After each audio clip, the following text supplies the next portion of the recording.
저희가 마태복음 25장의 말씀을 계속해서 보고 있습니다. 마태복음 25장은 하나님 나라를 소유하고 또 하나님 나라를 기다리는 사람들의 모습에 대해서 설명하고 있습니다. 사실 이 하나님 나라, 천국은 우리가 다 이해할 수 있는 그런 개념은 아닙니다. 우리 작은 머리로 어떻게 그 큰 하나님의 나라를 다 이해하고 다 볼 수가 있겠어요? 그렇기 때문에 성경은 우리에게 비유로 말씀해 주시는 것입니다. 이 비유라고 하는 개념이 뭡니까? 어려운 것을 쉽게 이해하도록 도와주는 거, 그게 비유거든요. 사실 이 천국의 실체에 대해서 사실대로 말해도 잘 모르니까 예수님께서 농사 짓는 이야기, 장사하는 이야기, 결혼하는 이야기, 이런 이야기를 통해서 비유로 설명해 주시는 거예요. 그러면 누구나 다 이해할 수 있는, 혹 배움이 좀 부족하고 연약해도 이해할 수 있는 그런 천국 메시지가 되는 것입니다. 머리가 좋고 똑똑해가지고 그걸 잘 이해해야, 그래야 하나님 나라에 가고 그 나라를 소유하는 것이 아니라 오직 천국은 믿음으로 가는 줄로 믿습니다. 믿음으로 가는 거예요. 그래서 비유로 주님이 말씀하세요. 그래서 모두에게 공평한 것입니다. 하나님 나라가 오늘도 우리 모두에게 임하는 축복이 있기를 바랍니다. 오늘 본문은 양과 염소의 비유입니다. 우리가 하나님 나라를 준비할 때에 영적인 준비가 있어야 돼요. 그것은 10처녀의 비유를 통해서 말씀하셨어요. 기름을 준비한 슬기로운 5처녀와 같이 영적으로 깨어있는 것을 말하는 것이고, 그 다음에 충성된 삶을 살아야 됩니다. 달란트의 비유를 통해서 이 땅을 살 때 성실하고 신실하고 충성되게 살아가는 것이죠. 이제는 더 구체적으로 우리의 사랑과 섬김이 필요한 사람에게 위로하는 삶, 섬기는 삶에 대해서 말씀해 주시고 계십니다. 자, 31절을 보십시오. 31절 시작. 인자가 자기 영광으로 모든 천사와 함께 올 때에 자기 영광의 보좌에 앉으리니. 자, 인자가 그랬어요. 누굽니까? 주님이, 우리 예수님께서 자기 영광으로 오신다. 그러니까 자기 영광으로 모든 천사들과 함께 영광의 보좌에 앉으셔서 세상을 심판하신다는 거예요. 이제 우리 주님이 오신다는 것입니다. 히브리서 9장 27절 말씀 보니까 시작. 한 번 죽는 것은 사람에게 정해진 것이니 그 후에는 심판이 있으리니. 자, 우리가 먼저 하나님에게로 가든 그분이 우리에게로 오시든 모든 사람에게는 심판이 있습니다. 그때 의인에게는 의의 상급이, 악인에게는 악의 심판이 있습니다. 자, 그러면 우리가 그러한 심판과 상급을 기다릴 때 어떠한 모습으로 살아야 될까요? 자, 첫째로 우리는 양의 모습으로 살아가는 것입니다. 자, 양의 모습으로 살아요. 본문 32절 33절입니다. 32절 3절 시작. 모든 민족을 그 앞에 모으고 각각 구분하기를 목자가 양과 염소를 구분하는 것 같이 하여 양은 그 오른편에 염소는 왼편에 두리라. 자, 예수님이 오셔서 모든 민족, 모든 사람을 그 앞에 모으고 목자가 양과 염소를 구분하는 것 같이 한다 그랬습니다. 종종 이 양과 염소는 같은 장소에서 기른다 그럽니다. 둘은 겉모양이 굉장히 비슷해요. 닮은 것처럼 보입니다.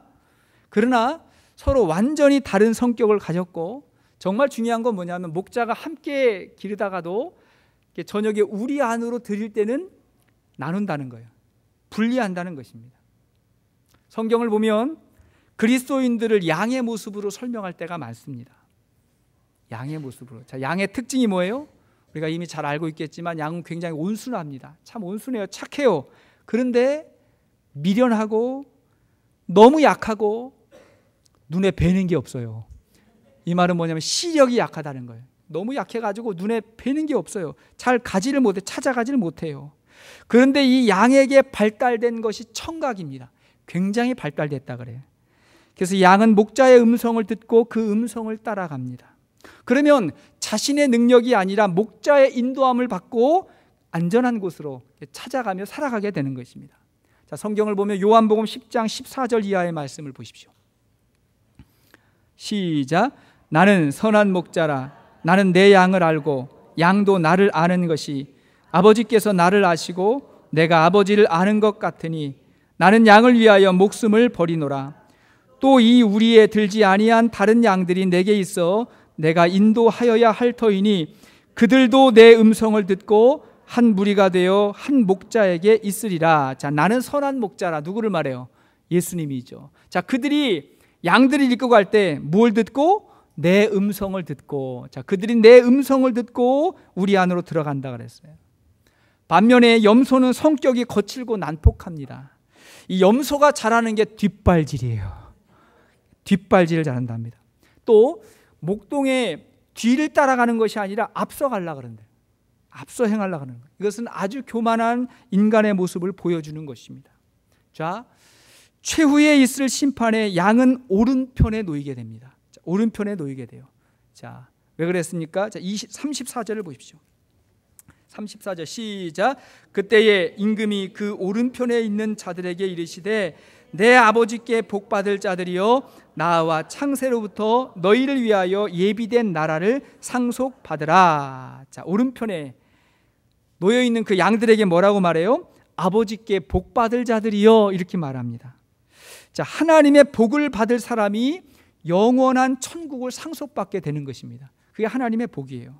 자, 어떤 사람이 복을 받습니까? 자, 시편 1편 1절 이하의 말씀 보니까 자, 시작. 복 있는 사람은 악인들의 꾀를 따르지 아니하며 죄인들의 길에 서지 아니하며 오만한 자들의 자리에 앉지 아니하고 오직 여호와의 율법을 즐거워하여 그의 율법을 주야로 묵상하는도다. 자, 복 있는 사람은 역시 하나님의 말씀을 듣는 것과 관련이 있습니다. 하나님을 믿고 그 말씀에 순종하며 사는 사람이 복받은 사람이라고 성경은 말하는 것입니다. 자, 우리는 염소와 같은 삶이 아니라 양과 같은 삶을 살아야 돼요. 비록 미약하고 연약하지만 하나님의 말씀을 듣고 그 말씀대로 살아가는 것입니다. 그러면 내 수준이 아니라 하나님의 자녀의 모습으로 살아가는 것이고 하나님의 자녀는 천국의 상속자가 되는 것입니다. 오른편에 양과 같은 모습으로 있게 되는 것입니다. 자, 중요한 건 두 번째인데 그렇게 하나님의 자녀로 살아갈 때 중요한 게 뭐냐면 마음의 태도가 달라요. 믿음의 사람은 마음의 태도, 생각이 다릅니다. 그게 믿음의 사람이에요. 한국의 바둑계에서 유일하게 국수라고 불리우는 바둑계의 전설적인 사람이 있는데 조훈현이라는 사람이랍니다. 조훈현 구단을 국수라고 부른답니다. 이분이 프로 바둑 세계에서 세계 최다 승, 세계 최다 우승 기록 보유자라 그래요. 세계라고는 이야기하지만 바둑은 한국, 중국, 일본 세 나라만 두는 것 같아요. 어쨌든 타이틀은 뭐 세계 최다 승이에요. 바둑 좋아하는 분들에게는 굉장히 정말 전설적인 사람이라 그래요. 이분이 쓴 글을 최근에 제가 읽어봤는데 이분은 정말 바둑밖에 모르는 분이에요.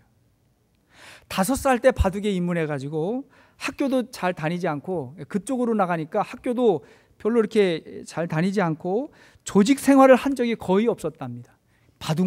바둑판에서만 산 거예요.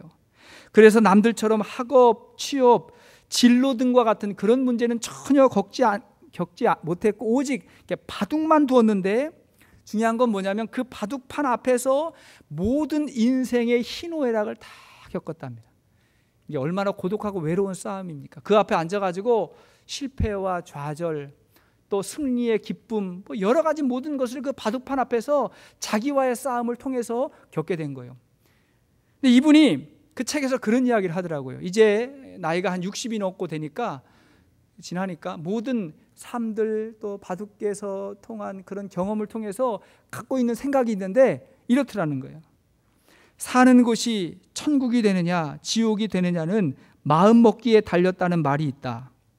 젊은 시절에는 이런 말을 믿지 않았는데 지금은 믿는다. 나 자신이 오로지 생각 하나 바꾸는 것으로 삶이 달라지는 경험을 여러 번 했기 때문이다. 이창호에게 타이틀을 빼앗겼을 때는 너무나 괴로웠지만 여기서 이창호는 자기 제자였습니다. 제자. 근데 이제 이창호도 굉장히 천재죠. 10대 때 자기 제자에게 져서 타이틀을 빼앗긴 거예요. 그때를 이야기하는 거예요. 그때는 너무 괴로웠지만 어차피 빼앗길 타이틀이라면 내가 직접 키운 제자에게 빼앗기는 것이 낫다는 생각이 들자 거짓말처럼 괜찮아졌다. 모든 타이틀을 다 빼앗기고 예선에서조차 탈락했을 때에는 이제 바둑을 그만둬야 되나? 무슨 말이에요? 우리식으로 말하면 인생 이제 그만 살아야 되나 그런 거예요. 이제 다 포기해야 되나 하고 고민할 정도로 힘들고 흔들렸지만 여기가 바닥이니 올라갈 일만 남았구나 생각하니 그렇게 마음이 편안해질 수가 없었다. 결국 생각이다.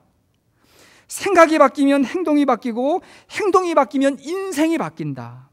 그런데 이 생각에는 반드시 답이 있다는 거예요.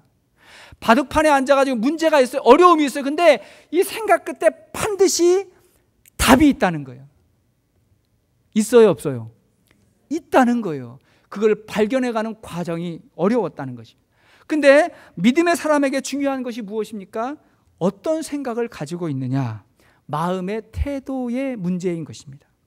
자, 그렇다면 이 양과 염소의 이 생각이 어떻게 다른가를 보세요. 예수님이 그 오른편에 놓여진 천국에 들어갈 양에게 이렇게 이야기합니다. 자, 35절, 36절이에요. 시작. 내가 줄일 때에 너희가 먹을 것을 주었고 목마를 때에 마시게 하였고 나그네 되었을 때에 영접하였고 헐벗었을 때에 옷을 입혔고 병들었을 때에 돌보았고 옥에 갇혔을 때에 와서 보았느니라. 자, 주님이 이렇게 말씀하셨어요.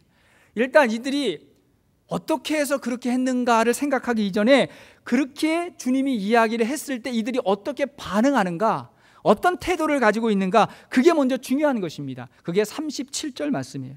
37절 시작.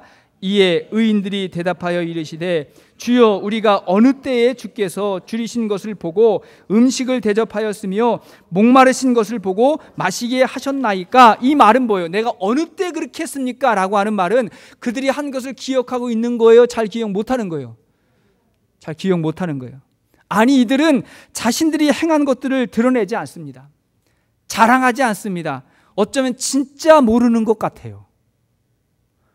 마태복음 6장 3절 4절 말씀을 보면 너는 구제할 때에 오른손이 하는 것을 왼손이 모르게 하여 내 구제함을 은밀하게 하라. 은밀한 중에 보시는 너의 아버지께서 갚으리라. 이들이 그랬던 것 같아요. 그리고 하나님이 지금 갚아주시는 것입니다. 이런 사람들은 대부분 굉장히 겸손합니다. 남에게 드러나지 않게 사랑하고 섬기기를 좋아합니다. 그 일이 큰 일이 아니라 마땅히 해야 할 일로 여기고 누군가가 그 일을 칭찬하면 이것은 작은 일이고 다만 내가 해야 할 일을 했을 뿐입니다 라고 말합니다. 그리고 나는 무익한 종입니다 그렇게 말해요. 정말 잃어버린 것 같아요. 생각 안 하는 것 같아요. 그렇게 겸손하게 자기를 낮추면서 살아갑니다. 이런 사람은 생각하기를 언제나 베푼 것보다는 받은 게 많고 사랑한 것보다는 사랑받은 게 많고, 그죠? 섬긴 것보다는 섬긴 게 많다고 생각합니다. 그래서 행복해요. 이런 사람이 복받을 사람입니다. 이런 사람이 의인인 거예요. 반면에 염소와 같은 사람의 생각은 어떻게 다릅니까? 44절을 보십시오. 44절 시작.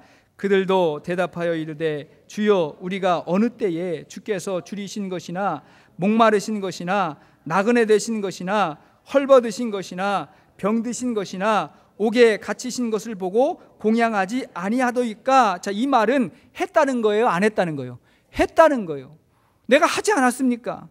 이들의 반응은 복받은 자와 정반대의 반응입니다. 자신들이 한 일을 다 기억하고 있는 거예요? 아니 어쩌면 과장하고 있는 줄도 몰라요. 남에게 상처 준 일은 생각하지 않습니다. 다른 사람에게 받은 사랑은 별로 생각하지 않습니다. 대신에 자신이 행한 조그마한 일은 항상 기억하고 있는 거예요. 그걸 기억하고 있어요. 그리고 남들도 기억해 주기를 바라고 있는 거예요. 근데 그렇지 않을 때 섭섭한 거예요. 마음이 아픈 거예요. 그래서 행복하지 않은 거예요. 성경은 이런 사람을 악하다고 말합니다.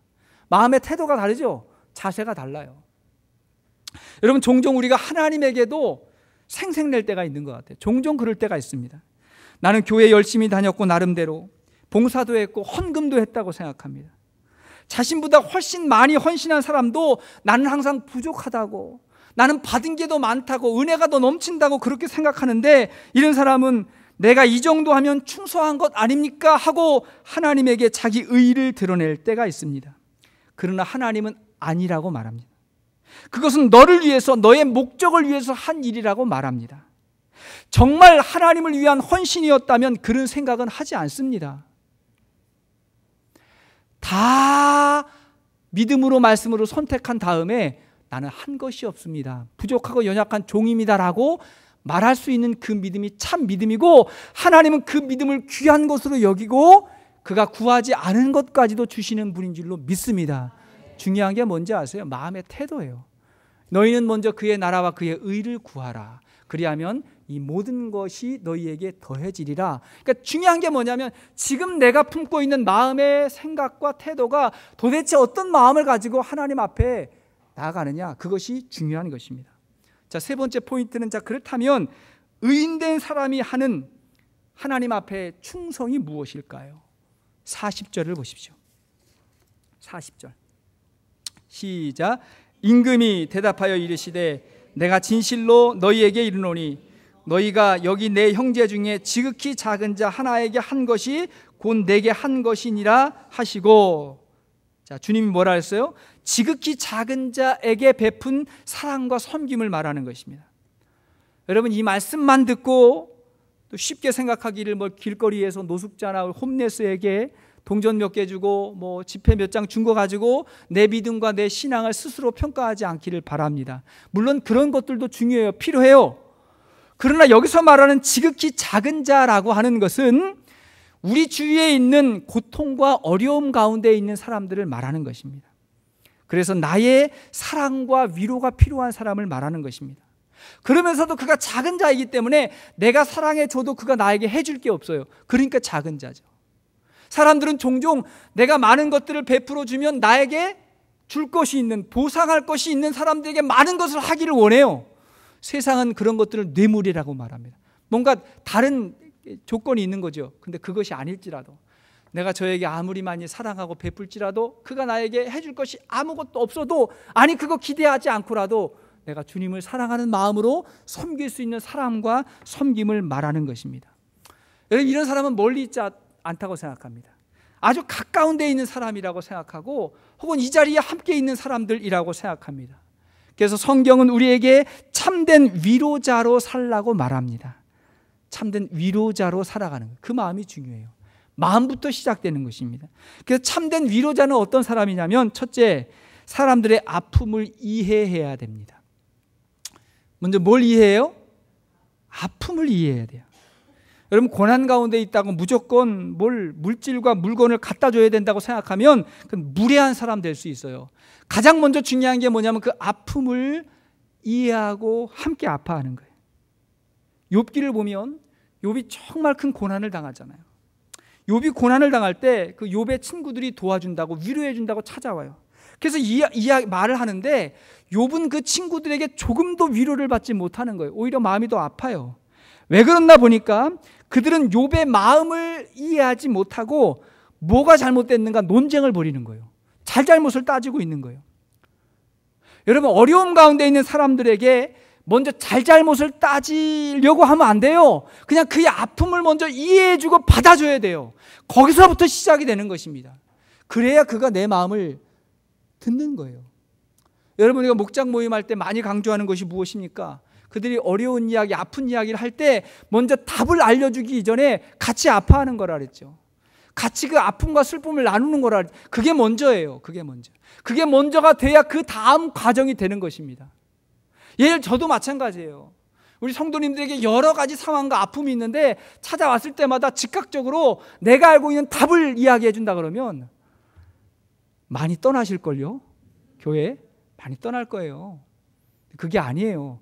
같이 아파하고 같이 이해하는 마음, 그 마음 품는 게 중요한 것입니다. 그게 사랑이거든요. 워렌 위어스비 목사님께서 하셨던 말씀 가운데 사랑이란 내 마음에 있는 너의 아픔이다. 진짜 사랑하면 그의 아픔이 느껴지는 거, 그게 사랑입니다. 사랑은 아내와 남편의 아픔을 같이 공유할 수 있는 것이고, 목사가 성도들을 사랑한다 그러면 성도들의 아픔을 느낄 수 있어야 그게 사랑인 것입니다. 그래야 그게 기도가 시작이 되는 거죠. 탈무드에 나오는 이야기입니다. 몸은 하나인데 머리가 둘 달린 샴 쌍둥이 있잖아요. 종종 있잖아요. 몸은 하나인데 머리가 두 개. 머리가 두 개라는 것은 생각이 다를 수 있고 뇌가 두 개예요. 자, 그러면 이런 상황을 놓고 학생들이 토론을 하는 거예요. 이 아이가 두 사람이냐 한 사람이냐 토론을 하는데 아무리 토론을 해도 결론이 나오지 않는 것입니다. 그때 랍비가 이렇게 대답을 하는 거예요. 명쾌하게 대답을 합니다. 두 머리 중에 한 머리를 막대기로 때려보면 안다는 거예요. 막대기로 때려보면 그럴 때 다른 머리가 같이 아파서 울면 한 사람이고, 한 사람은 아파가지고 우는데 다른 머리는 웃고 있으면 그것은 두 사람이라는 거예요. 그러니까 진짜 하나가 된다는 건 뭐예요? 같이 아파하는 거예요. 그게 하나입니다. 사실 이 지극히 작은 자는 우리 교회 혹은 우리 목장에 있을 수 있습니다. 하나님께서 우리에게 한 공동체로 모이게 하신 이유가 무엇입니까? 주님과 하나가 되도록. 어떻게 하나가 될 수 있습니까? 서로의 아픔을 함께 나누고 기도하며 섬길 때 하나가 되는 것입니다. 우리 주님이 그걸 원해요. 예수님께서 십자가 지시기 전날 밤 제자들에게 이렇게 부탁하셨어요. 마태복음 26장 38절 보면 이에 말씀하시되 내 마음이 매우 고민하여 죽게 되었으니 너희는 여기 머물러 나와 함께 깨어 있으라. 너희는 머물러 나와 함께 깨어 있으라 말씀하셨어요. 이 예수님의 말씀 뭐냐면 나와 같은 마음을 품어달라. 내 고통을 조금이라도 함께 해달라. 같이 있어달라 그거예요. 기도 부탁하잖아요. 그러니까 기도한다는 건 뭐예요? 같이 아픔을 나누는 거예요. 같이 품는 거예요. 여기서부터 진정한 사랑이 시작되는 것입니다. 두 번째 과정은 뭐냐면 사람들의 짐을 나누어지는 거예요. 그 다음은 뭐냐면 조금이라도 짐을 나누어지는 것입니다. 욥의 친구들은 욥의 고난을 보면서 평가를 하고 논쟁을 했지만 욥의 고난에 전혀 동참하지 않으려고 그래요. 전혀 하지 않으려고 합니다. 자, 그 증거가 욥기 6장 21절 이하의 말씀 보십시오. 자, 시작. 이제 너희는 아무것도 아니로구나. 너희가 두려운 일을 본즉 겁내는구나. 내가 언제 너희에게 무엇을 달라고 말했더냐. 나를 위하여 너희 재물을 선물로 달라고 했더냐. 내가 언제 말하기를 원수의 손에서 나를 구원하라 하더냐. 폭군의 손에서 나를 구원하라 하더냐. 이게 무슨 말이에요? 너희들은 지금 말만 하고 있지 전혀 나를 도와줄 마음이 전혀 없다는 거예요. 내가 언제 그랬냐는 거예요. 너무 지금 마음에 상처가 된 거예요. 전혀 도와줄 마음이 없다. 함께할 마음이 없다는 거예요. 여러분, 어려움 가운데 있는 사람들을 돕지 않는 사람들을 보면 이상한 논리가 있어요. 그러니까 돕지 않는 게 정당하다는 논리, 그 이상한 논리를 가지고 있어요. 그럼 종종 이렇게 이야기합니다. 저 사람은 죄를 지어가지고 죄값을 받아서 저렇다 그러고, 저 사람은 학교 다닐 때 젊었을 때 일하지 않아서 저렇다 그러고, 선교하자고 말하면 우리 교회도 어려운데 무슨 선교냐고 말하고, 해외 선교하자고 말하면 가까운 곳에도 도울 사람이 많은데 뭐 해외까지 가자고 말하고, 가만히 이렇게 생각해 보면 돕기 싫은 마음이에요. 마음 자체가 안 돼 있는 거예요. 그런 말을 하면서 나는 의인이고 그 사람은 죄인처럼 말해요. 옳지 않은 것입니다. 진짜 사랑은 뭐예요? 같이 아파하고 그 다음에 조금이라도 같은 마음을, 짐을 짊어지는 것입니다. 자, 오늘 본문을 보면 어려운 사람을 돕는 게 더 구체적으로 변한다는 것을 알 수가 있어요. 자, 35절을 먼저 보십시오. 35절. 시작. 내가 줄일 때 너희가 먹을 것을 주었고 목마를 때 마시게 하였고 나그네 되었을 때에 영접하였고. 자, 이 35절은 어려운 사람이 눈에 보일 때 혹은 찾아올 때 도와주는 거예요. 눈에 띌 때마다 도와주는 것을 말하는 것입니다. 반면에 36절을 보십시오. 더 구체적이에요. 36절 시작. 헐벗었을 때에 옷을 입혔고 병들었을 때에 돌아보았고 옥에 갇혔을 때에 와서 보았느니라. 자, 병들었을 때 돌아보았고 찾아갔다는 거예요. 옥에 갇혔을 때 찾아가 보았다 그런 거예요. 그러니까 35절은 눈에 띌 때나 주위에 있을 때 그냥 도와줬다고 한다면 36절은 뭐예요? 적극적으로 찾아가서 도와주는 삶을 말하는 것입니다. 이게 섬김이에요. 여러분, 우리가 은혜 받는 것도 좋고 성경을 배우는데 열심히 있는 것도 좋지만 어려운 사람을 찾아가는 데에도 열심히 있어야 돼요. 그게 거룩이에요. 그게 사랑이에요. 제가 종종 부탁드리죠. 우리 교회 성도님들 가운데 장례식 있다 그러면 반드시 참석하시라고. 우리 교회 성도님들 가운데 가장 어려운 아픔을 당했다 그러면 우리 교인들 다 찾아가야 되는 거 아니에요? 혹시 내가 평소엔 잘 몰랐어도, 이야기할 기회가 없었어도 광고하면 먼저 찾아가서 위로해 줘야 되는 거 아니에요? 그 장례식장에도 같이 가지 못하는데 어떻게 가족이라고 할 수 있겠어요? 여러분, 주위에 있는 사람이 어려움 당하고 그런 상중에 있다 그러면 먼저 찾아가셔서 위로해 줄 수 있는 사람 될 수 있기를 바랍니다. 그게 사랑이라는 거예요. 가까운 사람이 병원에 입원하면 꼭 찾아가 봐야 됩니다. 아무리 미국이라도 여기는 한국하고 달라요. 그렇게 생각하지 마시고 찾아가면 위로가 되는 거예요. 내 아픔과 어려움을 이해해 주는 사람만 있어도 위로가 되는 것입니다. 그게 양과 같은 사람이에요. 그러므로 만약에 내 주위에 어려운 사람, 고난 가운데 있는 사람이 있다면 나를 복받은 사람 되라고 주님께서 붙여주신 사람이라고 생각할 수 있기를 바랍니다. 양과 같은 사람이에요. 세 번째는 복음을 듣고 구원받게 해야 됩니다. 그가 복음을 듣고 구원받게 해야 돼요. 앞에 있는 두 가지는 세상 사람들도 할 수 있어요. 조금 같이 아파하고 조금 짐을 나눠질 수 있어요. 하지만 복음을 듣고 구원받게 하는 것은 우리가 베풀 수 있는 최고의 사랑입니다. 가장 중요한 거예요. 결국 인간의 궁극적인 문제는 영혼의 문제이고 그것은 하나님을 만나야 해결되는 문제입니다. 물고기를 주는 것도 중요하지만 물고기 잡는 방법을 가르쳐 주는 게 더 중요하잖아요. 가장 중요한 것입니다. 우리가 그것을 알기 때문에 우리는 그 세상 어떤 사람보다도 더 참고 더 인내하고 더 기다리면서 그의 마음을 헤아려 주고 기도하는 이유가 무엇입니까? 그 영혼이 구원받을 수 있도록 그를 대할 때 우리 예수님을 대하는 것과 같이 그렇게 사랑하고 섬길 수 있기를 바랍니다. 구원이 있기 때문에 그렇게까지 할 수 있는 거예요. 자, 오늘 말씀의 결론은 46절입니다. 46절 시작. 그들은 영벌에 의인들은 영생에 들어가리라 하시니. 자, 그들이 누구예요? 염소와 같은 사람은 영벌에 지옥을 말하는 거예요. 의인들은 영생에 들어가는 줄로 믿습니다. 우리 인생의 최후의 결과는 주님 앞에서 결정되는 것입니다. 그걸 믿는 거죠. 주님 앞에 섰을 때 어떤 모습으로 어느 자리에 가 있느냐, 그게 우리 인생의 승패가 좌우되는 것입니다. 그러므로 우리는 주님을 기다리는 사람이 돼야 돼요.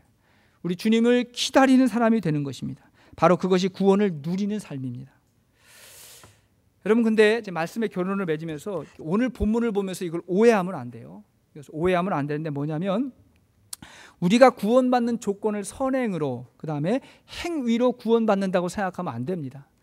요 본문만 보고 그래 구원받으려면 무슨 남 도와주고 어려운 사람 찾아가고 그것이 구원의 유일한 조건이라고 생각하면 안 되는 거예요. 구원은 굉장히 넓은 개념인데 우리 앞에 여러 가지 했잖아요. 기름을 준비한 깨어있는 믿음을 가지고 있어야죠. 그리스도를 믿는 믿음 가지고 있어야죠. 예수 그리스도의 의의 옷을 입어야 되죠. 여러 가지가 있는데, 자, 오늘 비유의 포인트는 뭐냐면 구원받은 사람이 어떻게 살아가야 되느냐, 어떻게 살아가고 있는가를 설명하고 있는 것입니다. 구원은 믿음으로 받는 것입니다. 아멘이십니까? 구원은 믿음으로 받는 거예요. 그런데 진정한 믿음의 사람은, 하나님 나라를 소유한 사람은 어떻게 살아가야 되느냐, 참된 위로자로 살아가는 것입니다. 그것이 구원받은 사람의 증거요, 그리고 구원의 열매라고 저는 믿습니다.